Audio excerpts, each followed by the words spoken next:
So I'm Jesse with Apex Masonry, and today we're working on going through the process of chimney maintenance and repair. And so the first step, what I like to do when I show up on a site, is I like to find a spot where we're going to be doing our mixing and storing all of our tools. So that way when we arrive on a project, we can unload, know where we're going to be working, get power to that location for our mixing, tool storage. So I prefer to have someplace that's away from the house, so that when we're mixing it doesn't splatter mortar on anything. Some place that we can cover that's flat, so if we make a mess, all of our mess is on the tarp or plastic that we put down, and it's easy at the end to clean up. So this is kind of an example of a good location. It's kind of out in the middle. We have access to power and water close by, and this is where we'll start setting all our tools for the next step, which is going to be pressure washing today. Okay, so the first step for pressure washing, the first thing we want to do is make sure we have all the proper tools. So what I like to have, I like to at least have 2 garden hoses. That way, in case one fails, one breaks, one doesn't have the washers, we still have another one that we can continue to work. I also want to make sure that I have my pressure washer hose, and wand, and some tips to make sure that we have the right tips for washing the chimney. Always have 5 gallons of gas with every power tool. That way, regardless, you know you always have good fuel. 5-gallon cans are always going to be regular gas. 2-gallon cans are always going to be mixed gas. I also like to have a nozzle for the hose for when I'm done pressure washing. If I need to do any cleanup, I can do that with just the hose. I don't need to use a pressure washer. I also want to make sure that I have some pull cord. In case the pull cord on the pressure washer breaks, then I have the ability to change that pull cord and I'm not shut down for the day. And now I'm driving to go somewhere to find another pressure washer for cord. So also, in line with that, I want to have washers for hoses, so that when we put our hoses together, we realize the washer's falling out, that we have the ability to put those washers so we're not squirting all over and not losing pressure in the pressure washer. And in line with that, we need to have some mechanic tools. That way we have the tools to replace the cords, to fix hoses, or to do whatever we need to do that is a mechanical decision. So that's the first step, is getting everything together. What I like to do is, once we know that we have all the proper tools for pressure washing, I want to get set up. First thing I'm going to do is I'm going to get my pressure washer and I'm going to get it back close to the location where we're going to be working on the chimney. So as you can see, we've set up our ladder here. The chimney's directly above us, so we're close to proximity of where we're actually going to be doing the work. So first things first, I'm going to hook up the wand. This wand here, I'm going to hook this up to the pressure washer line. Then I'm going to also hook the other end of that up to the pressure washer itself, where that line goes in. The second thing I'm going to do is I'm going to hook up our garden hose, which is here, into the correct inlet. And then I'm going to walk that over and I'm going to get to the closest spigot that we have. And I'm going to make sure that's tight. I'm going to make sure I have no kinks. If I have kinks in the hose and I don't have free flow to the pressure washer will cut out, it'll run, it'll cut out, it'll run, because you're not getting enough water pressure to the pressure washer itself. So it's important to have clear lines. I also like to stretch my pressure washer line out so that when I do go to pull it up onto the roof, it's nice and easy. It doesn't have a bunch of kinks in it. So it just goes up nice and easy when I go up. So that's what you got to do. You got to get your pressure washer close to where you're going to be working so that you have easy access, and your line for your pressure washer line will reach the area where you're pressure washing easily, so you're not moving the pressure washer all the time. Then you want to be as close as you can secondary to your closest water spigot, which is over here. So that's to get yourself ready. The next step is to get up on the roof and start the pressure washing. Okay, our next step is going to be starting the pressure washer. The most important part about starting the pressure washer is making sure all your attachments are hooked up, but most importantly, make sure your water's turned on. It's the first thing you do whenever you're running a pressure washer. So I'm going to go over to my spigot. I know I have my hoses hooked up. I'm going to turn the water on full blast. So all that water volume is going to the pressure washer. I'm going to check my connections. I have no leaking there. If it's leaking, I'm going to fix it with a washer, do what I have to do so it's not leaking. I'm going to check my connection to the pressure washer, and I don't see any leaks, so that's good. The next thing I'm going to do is I'm going to go through and I'm going to set my gauges for starting the pressure washer. Now this pressure washer is cold, and from a cold start, what I like to do is, number one, make sure it's turned on. It won't run without doing that. Secondary, so that switches to on. I'm going to find my throttle, and I'm going to move far right, far left, and I'm going to find about the middle. I like to start from about half throttle.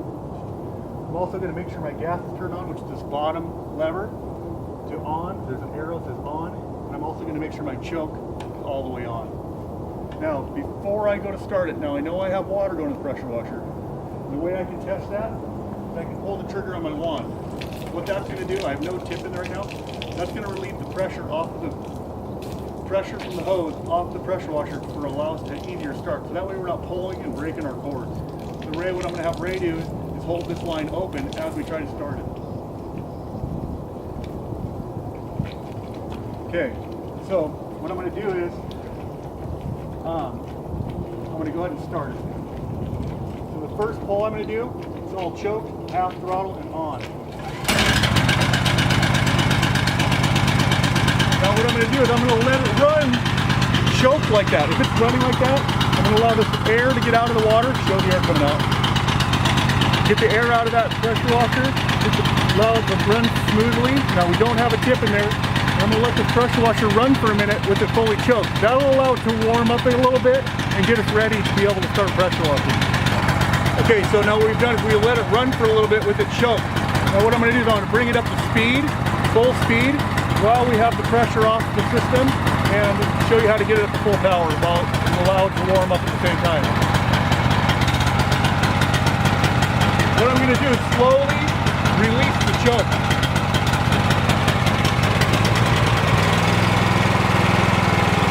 Once the choke's released and it's running smoothly, now I'm going to increase our throttle.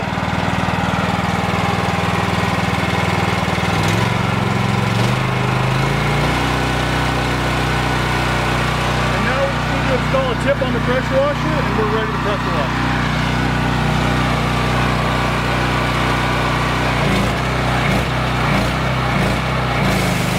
So now our next step is we brought our ladder for getting up on the roof. We have our hose brought up so we have plenty of slack on it. And I'm going to start pressure washing this chimney. I'm going to start at the top and work my way down. I'm going to pressure wash back and forth evenly and blow off all the moss, all of the dirt, any microbials, any molds, anything. I'm going to try to clean it as best I can. Pressure washing every brick as I go. From top to bottom. And I want to be careful around the flashing. I don't want to be pressure washing uphill into these flashing locations. I'll blow water into hell. I always want to pressure wash directly towards the flashing so the roof underneath the flashing is protected. I'll be pressure washing this side to here. Always make sure you have plenty of room on your cord and plenty of slack. Ready to pull this slack up for me. Make sure you have plenty of slack so you're not tripping on your hose. It's very important when you're on the roof. So I'm going to start the pressure washing process now.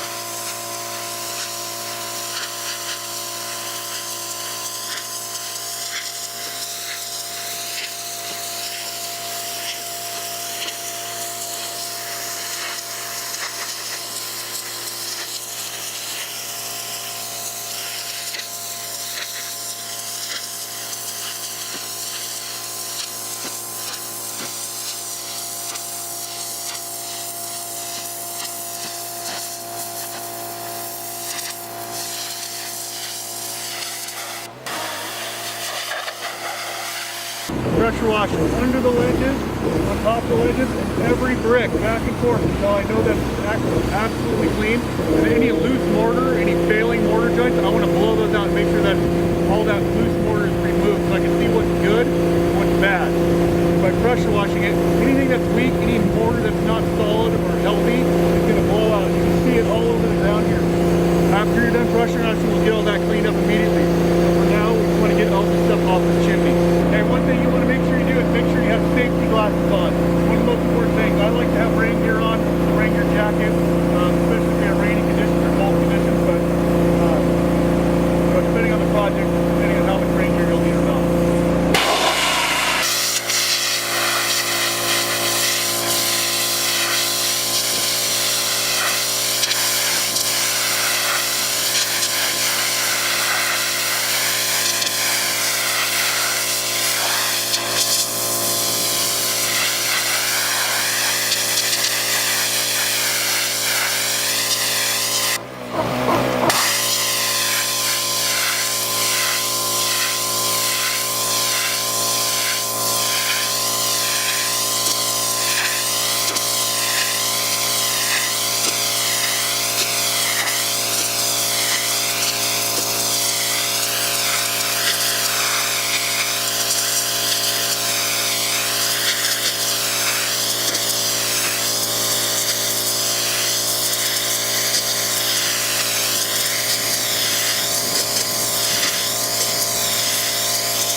Okay, you can see that we've finished pressure washing the chimney now.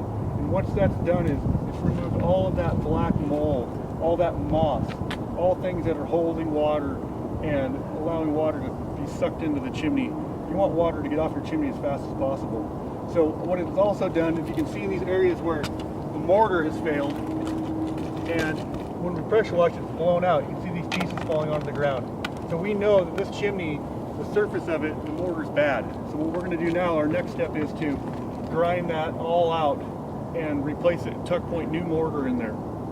So that'll be our next step for grinding and tuck pointing. But before we can do that, now that we've done pressure washing, I've had the guys shut the pressure washer off. We're done pressure washing. We'll get our hose, pressure washer hose, and wand down back on the ground. We're done pressure washing, but one thing we have is we have a big mess from pressure washing the chimney. All that moss, all those mortars that failed, all that's now on the roof. So what we're going to do now is, you never pressure wash a roof. If you pressure wash the roof and you damage these granules, the roof will lose its lifetime warranty, and it also will not hold water as well.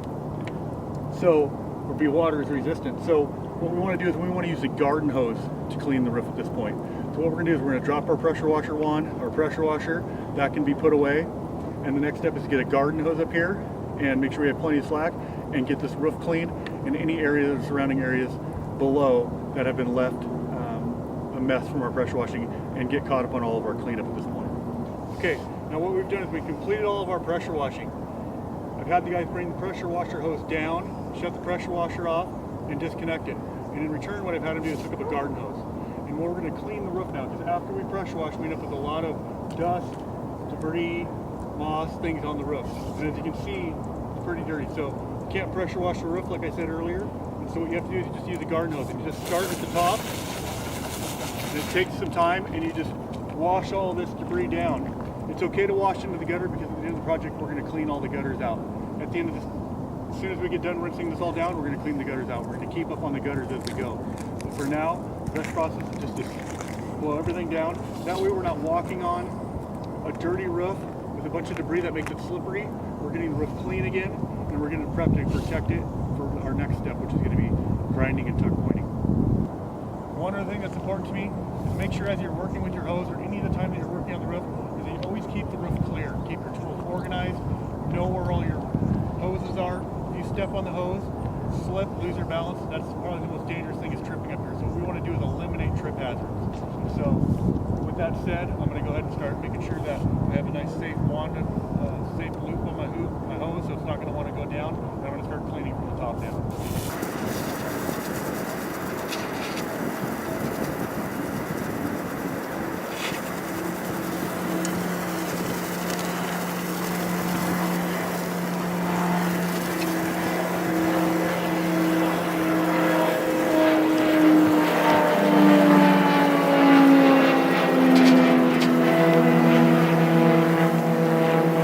Okay, I've completed rinsing all of the roof down, and we've cleaned out the gutters, and we've cleaned all the ground below from the areas where we pressure washed. So we're all caught up on our cleanup, and that ends and concludes our pressure washing video.